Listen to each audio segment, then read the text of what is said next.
Okay, now I'll create a few functions that we need to work on.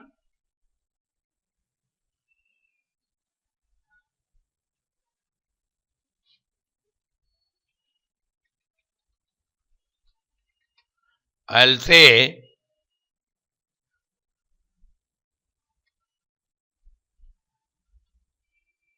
count the number of records and store it as a variable. Count how many rows are there in the data and store it as a variable. That's one. Then I'll say identify the row where the first instance of Sachin Tendulkar is present.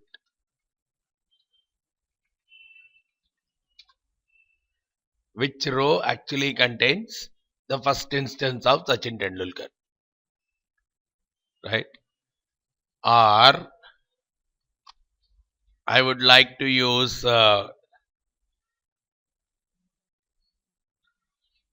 these two, and I would also like to use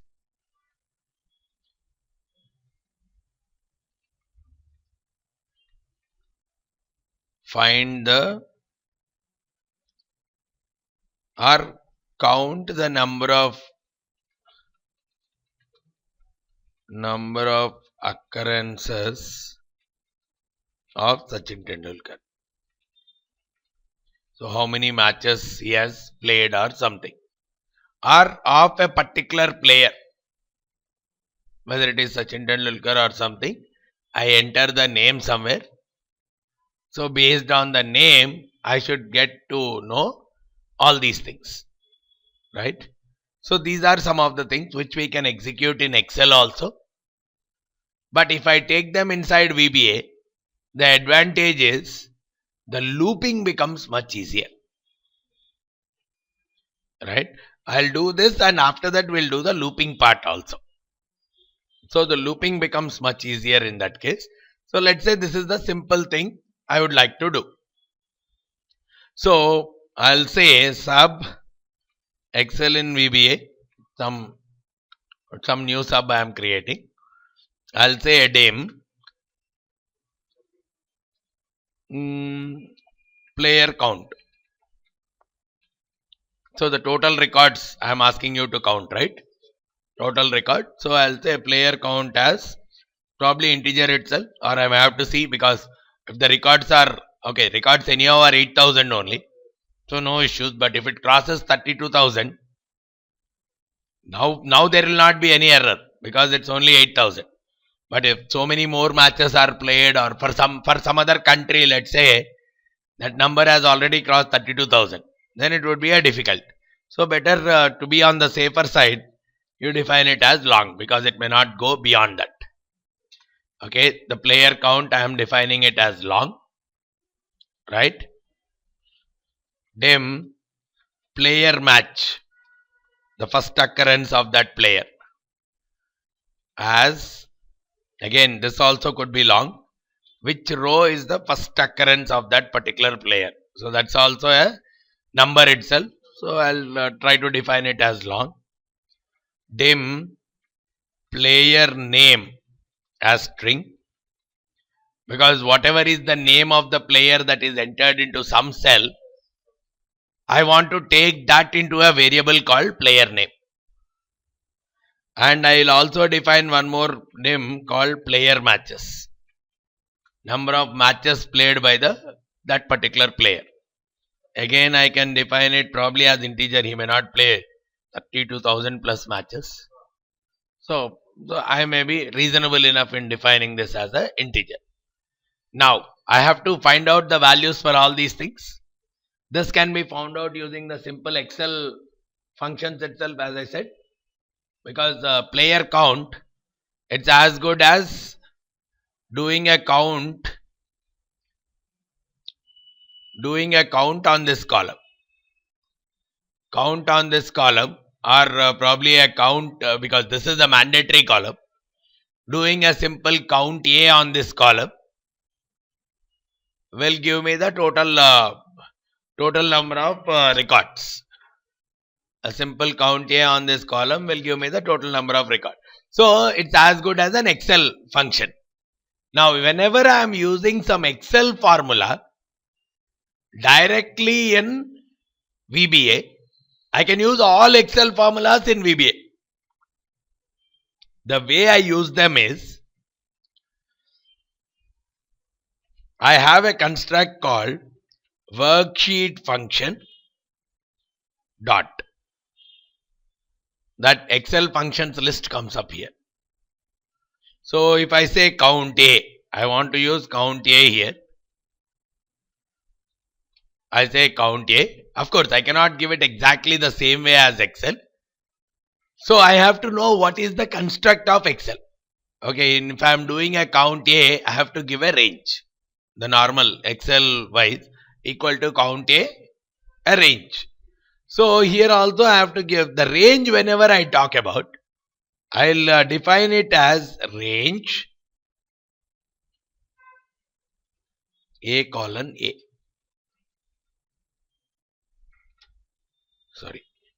Range A colon A.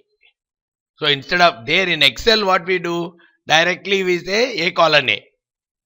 But wherever we are using the word, wherever we are talking about a range, we will explicitly write it as range of A colon A. Some location. Now this will actually do this will use a worksheet function. Worksheet function is Excel function itself. It's not a VBA function.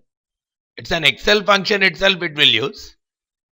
Which function? Count A of Excel function will be used. And it would be applied on this range. Now this value, I'll assign it to a variable called player count. Player count equal to this much. Right? So which means I am not, I want to know what is the player count. Better usage of variable I'll tell you. I want to know how many players are there. But I don't want to display it anywhere on the Excel sheet. But I want to know. How will I know what is the player count? If I say count or something in the Excel sheet, I have to use one cell for that. I don't want to display it on the Excel sheet at all. But at the same time, I want to know how many players are there. So that's where I am, instead of wasting a cell to hold that, I am creating a variable here and I am making the variable to hold that. Now if you see here, just if I test it out, here I will put my breakpoint to see what is this player count actually containing. I will run this. Now you put your cursor on this. It is executing a value 8861. Player count, because it is executing this function count A on the A column of your data. Right? And it is getting a value of 8861. So if you want to use it somewhere within the VBA, that number, repeat an activity those many times. I'll not say repeat it 8861 times, then there is no dynamicness. I'll say repeat the activity player count times. Right? So probably for some other data, it may be 500 only. Player count may come out only to 500. Then repeat this activity 500 times. Right? So that dynamicness can very well be created, provided I am defining the variables. Otherwise the dynamicness gets lost. Getting the difference, right?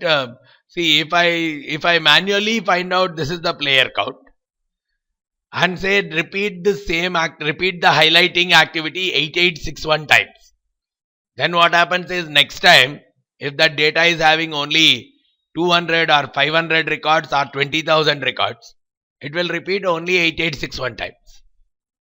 Rather than that, if I hold a player count as a variable and say repeat this activity player count times, it will exactly repeat those many times itself.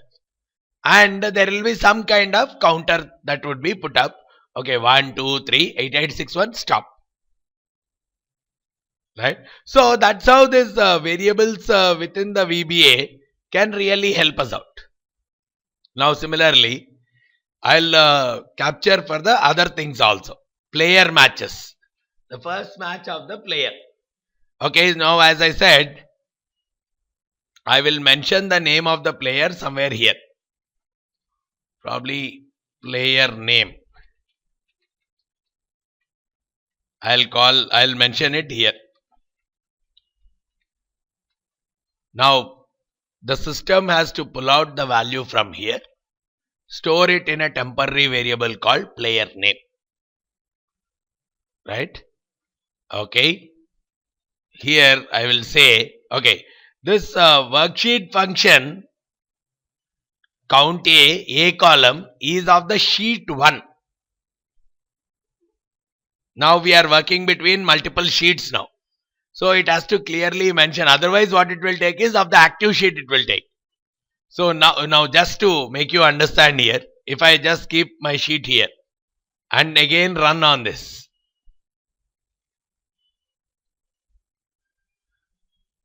you'll not get 8861 this time, because it is doing count A on this. Only one value is there in that column. So it is taking for the active sheet. Now if I have to make sure, no, it's not for the active sheet, it has to do for sheet 1. So there I'll put one more stuff, sheets. Now I am doing a sheet thing, sheets, sheet 1 dot select. So that will become the active sheet now.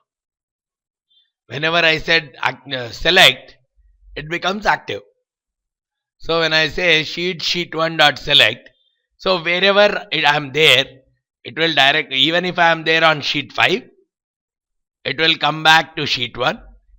That will become the active sheet, and the counting will happen only on that sheet. Getting it? Now I may have to go to sheet 2 now, because the player name is there in sheet 2. But rest all are there in sheet 1 only. So to minimize the operations, what I can very well do is, first I will write sheet 2 part, because there is only one thing on sheet 2. Rest all like a player, matches of the player. So which means if I move to sheet 2, again I have to come back to sheet 1. Instead of making so many things, I will plan out the logic. So first I will say sheets, sheet 2 dot select. Just observe the logic. Initially sheet 2 got selected. Now what I am doing is player name is equal to cells 1 dot 2 dot value. In that sheet 2, first row, second column. First row, second column value. So the player name will become SR Tendulkar. So whatever is the name that I am giving there, that would be the value that would be assigned to this variable called player name. So if I change it from SR Tendulkar to MS Dhoni, immediately once I run the macro, this player name will become MS Dhoni. Okay, whatever. Now I am coming back into sheet 1. So in sheet 1, the player count has happened. Now the next thing I have to do is the first occurrence of this particular player called SR Tendulkar. The first occurrence, the row which contains the first occurrence. The row which contains the first occurrence, it can be done through an Excel function called match. Match will actually give me the row corresponding to the first occurrence of a particular text in a particular location, in a particular column, right? So that's what I will assign to player match. So I'll say player match is equal to worksheet function, because here also I am using an Excel function itself. Worksheet function dot match. This match, as a simple Excel construct, initially it takes the value which has to be searched for. What is the value I have to search? I have to search for player name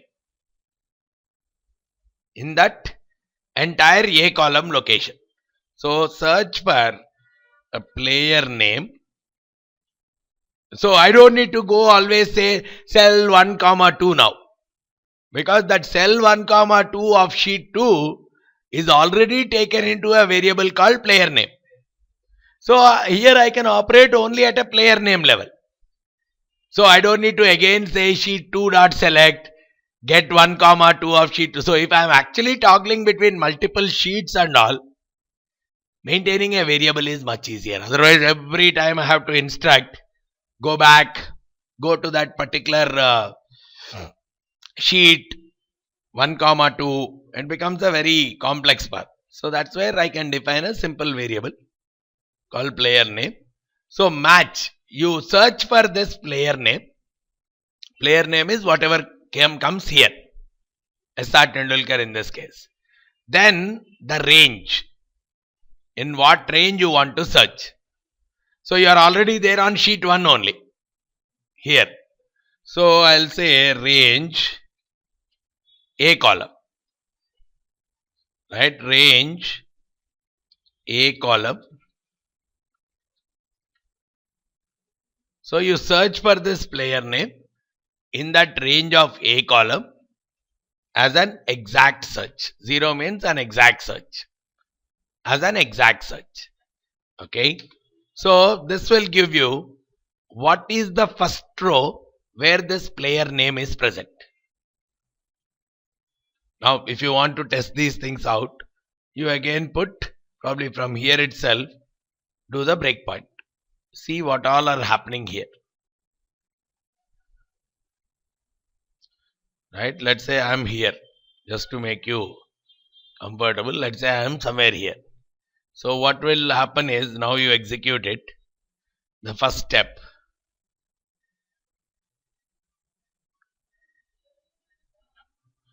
it comes to sheet 2. Sheet 2 dot select. Then player name equal to cells 1 comma 2 dot value. Now you just put your cursor here, you will know what is the player name. Player name has become S.R. Tendulkar. Okay, now sheet 1 dot select. The cursor has come into sheet 1. Then player count equal to worksheet function. Count A. So now the player count has become 8861. Player match. The first occurrence of this guy Sachin Tendulkar in this whole data. 1826. Go to the 1826 row. You will see that that row should have Sachin Tendulkar itself.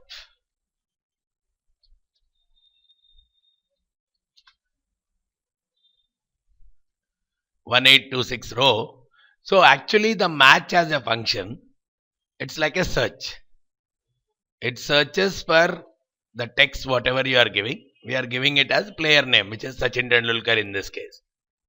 So it will search for that within a location, and it will give the row number where the first matching of that has occurred. Right? So that is where I am using. So this is a very commonly used function within a VBA. So that's where these are what are the most commonly used Excel functions within VBA.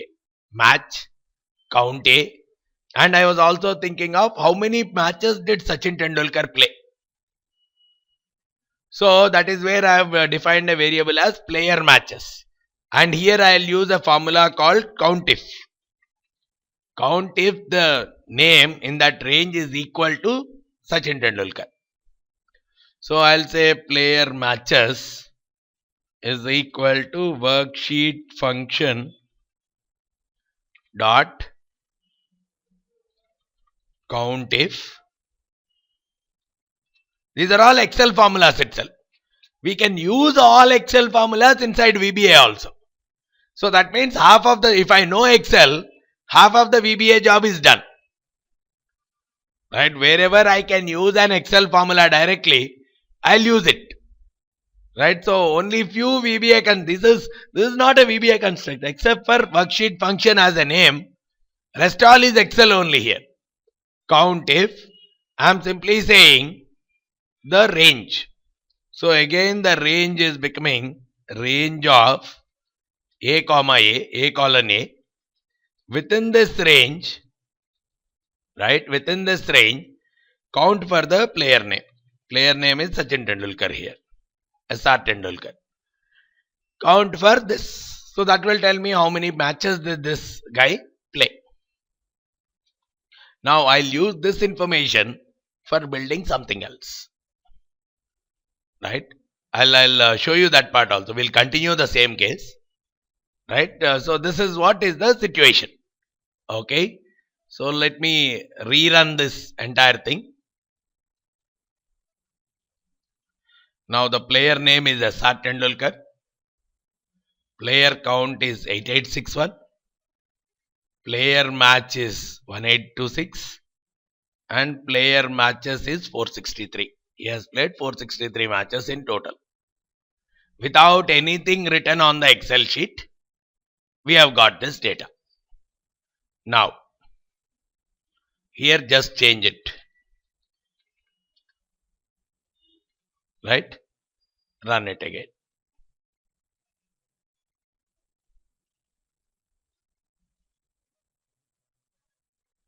Player name is MS Dhoni. Okay, player count will not change because it's the total number of matches. The player match is 6336 because his first match, his first occurrence would be in the row number 6336.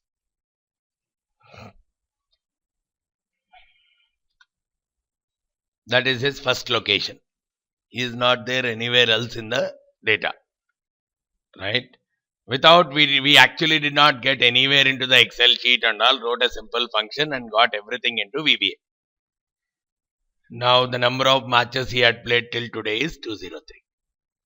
The total number of occurrences for him in the total data is around 203. So this is how we can use a lot of Excel functions within the scope of VBA.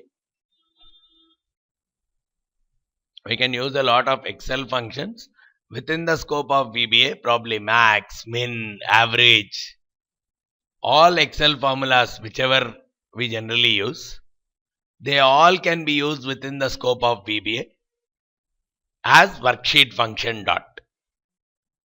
That worksheet function will be available there.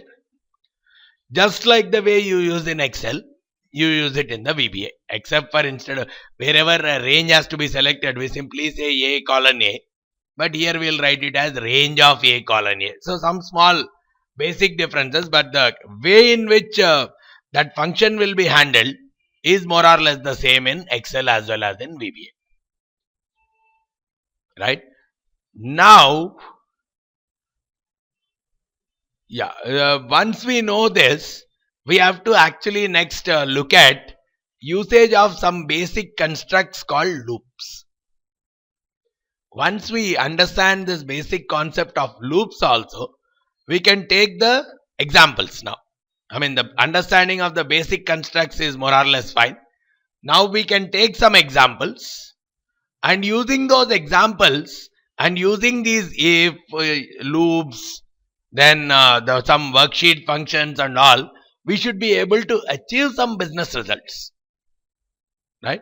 So I'll talk about the usage of loops also.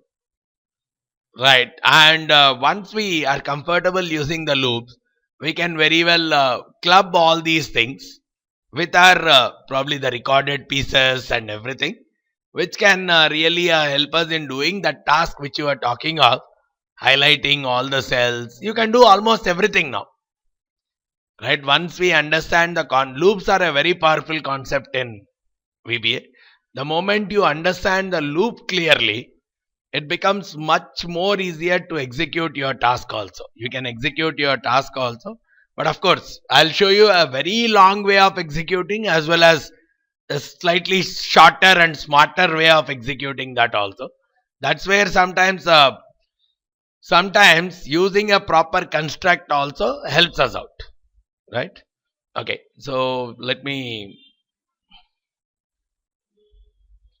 so this is, you can think of using as many Excel functions as possible within the scope of VBA, right?